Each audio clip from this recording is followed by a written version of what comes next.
You're listening to episode 191 of the Super League Pod, where an incredibly excitable Tim G gets brought back to earth spectacularly by his mum.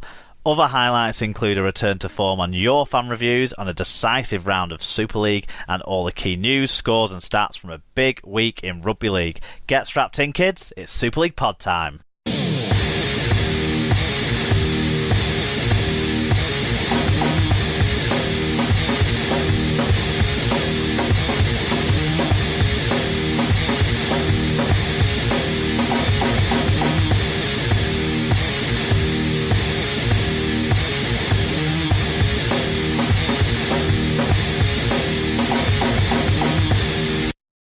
Hello everyone, welcome to episode 191 of the Super League Pod. I'm Mark here, your regular host, and I'm joined this week by an elated, physically affected by Rugby League, Tim G. How are you doing, Tim?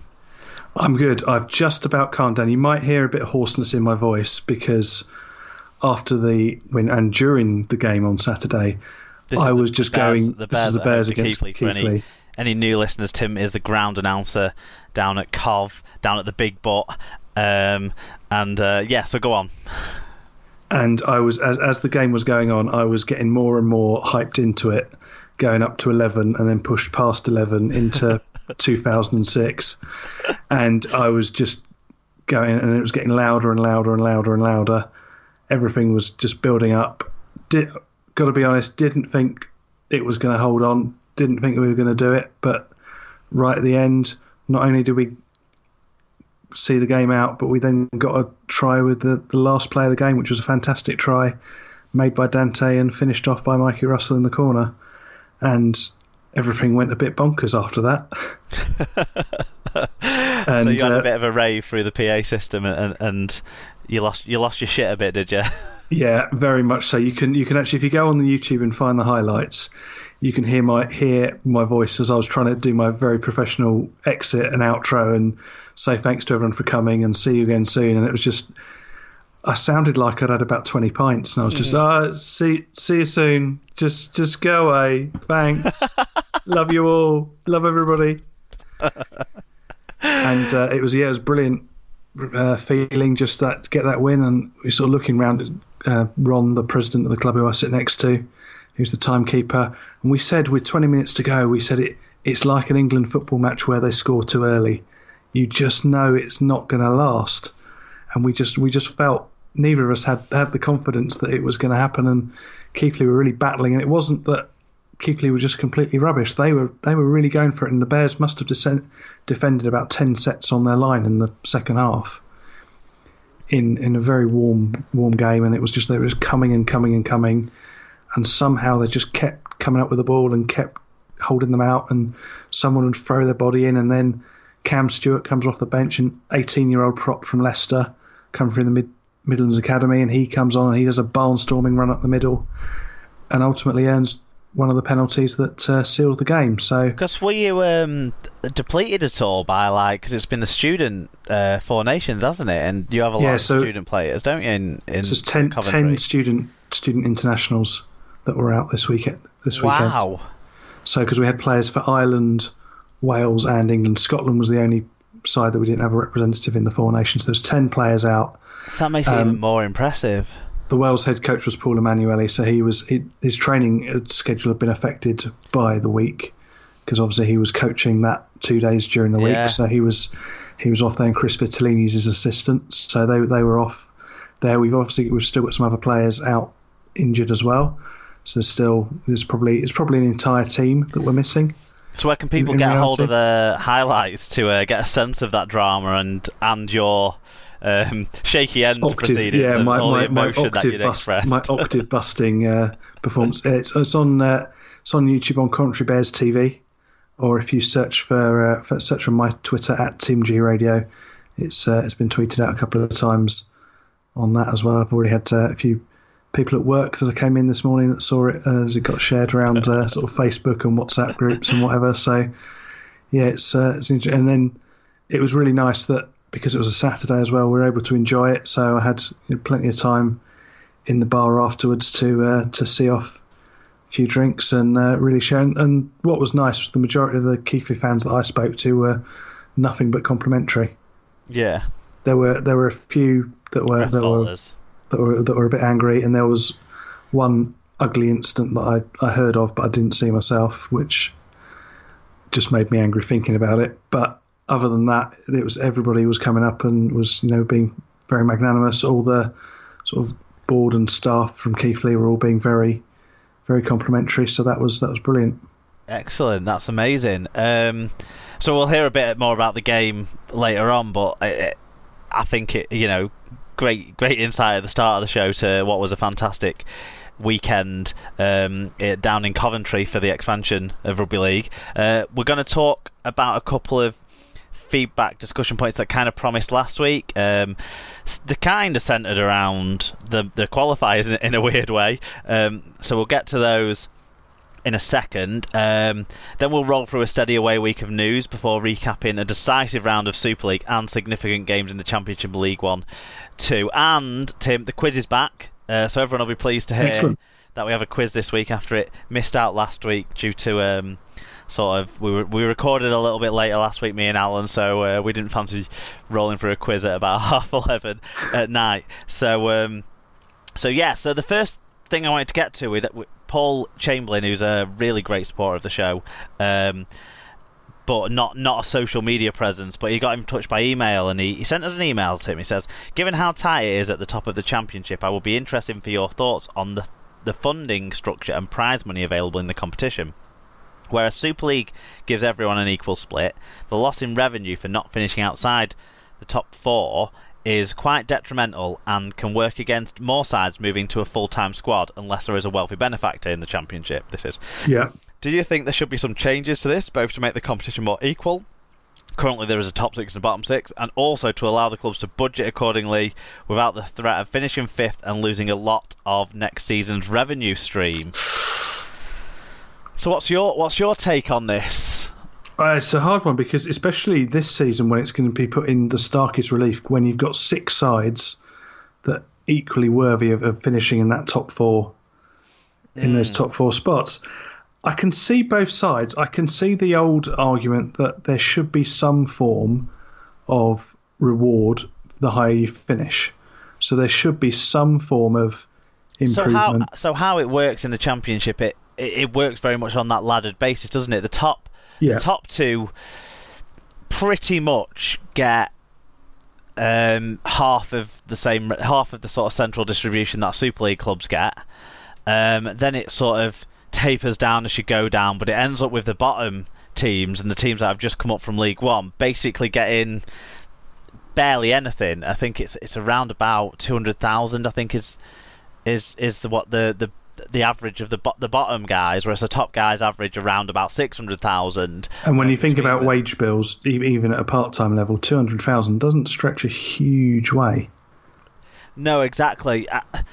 So you think there needs to be some reward. I sensed a but was coming though, so I just wanted to break in with the kind of an idea of the split. But what was your but? But equally, we want sustainable development, and if there's some way that allows clubs to budget more longer term and encourages a longer term thinking and less let's spend today to chase that, because that's the other elements. This is that if there is a significantly tiered structure, it does encourage people to sort of financially mismanage themselves in a way to chase getting into that slightly higher bit and therefore screw themselves over longer term. Yeah, and I'm not...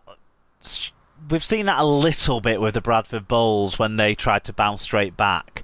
But obviously they're an entity that can get 6,000 people to go and watch a League One game. It's a bit of a different matter for a club like that, even with all the struggles they've had. But my biggest problem with this is if you equal the split, you're talking, say, 300,000 a club, 300 or so thousand a club. That's not really a lot of money, and that makes none of those clubs capable of competing with the Super League clubs. That's the other thing. From a competitive balance, and there's just not the money there, is there? Overall game perspective, you want at least free replacement sides that can come into Super League and not be horrendous when they get there. Because the other problem is if you have an equal distribution, then it doesn't encourage players on slightly longer term deals who might be a slightly better quality, who might be able to make that step up with the team.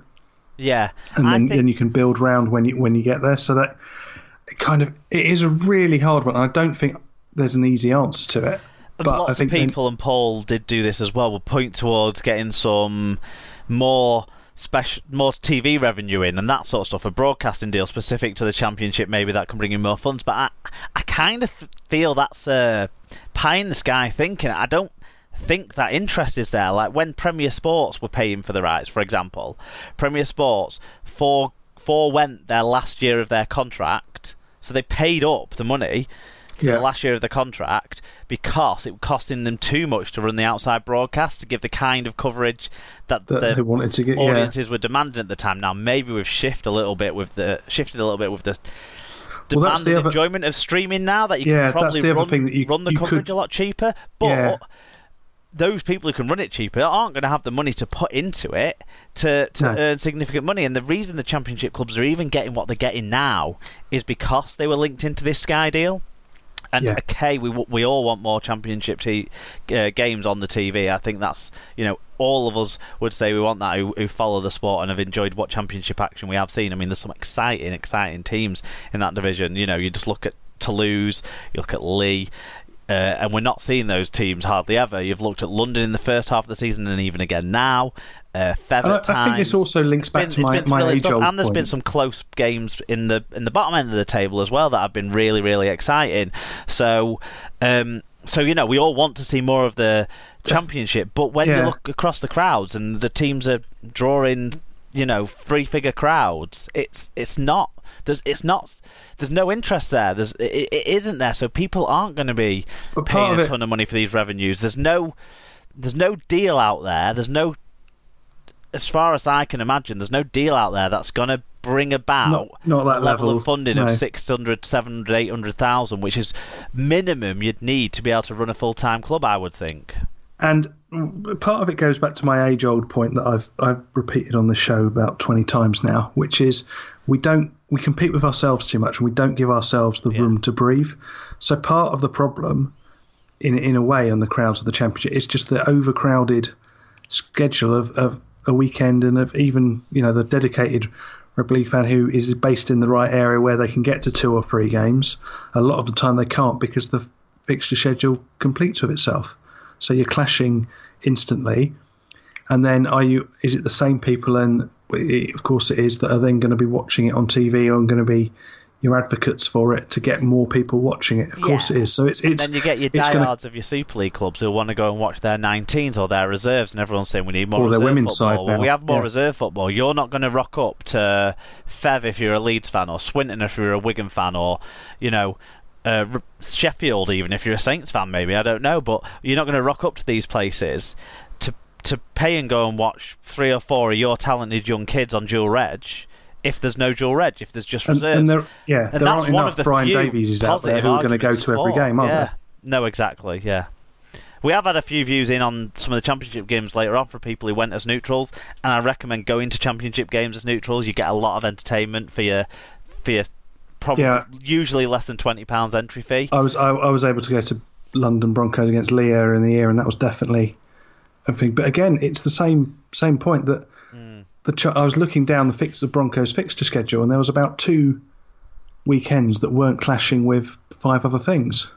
Even if you could make the funding more equal, sort of moving on to that, do you think all the clubs would even want that? I mean, we heard the Dewsbury chairman on the Proper Sports show about a month or so ago, basically saying they want to be the best part-time club. They don't really have an ambition to be in Super League. Yeah.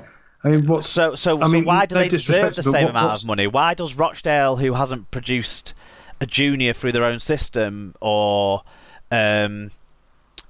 similarly, most of those clubs, I'm not singling out Rochdale, but that's another conversation that's come up recently through Robert Elston highlighting like Mayfield produce more kids for the sport than the Hornets do, and that sort of stuff at the moment. And but then that's not basically, bad thing in some these respects. Clubs don't want to necessarily spend the money on those things, and they don't want to be a Super League entity with a full a full structure right down to the grassroots. They want their community clubs to work for them rather than the other way around. Exactly, and that's part of it. Is that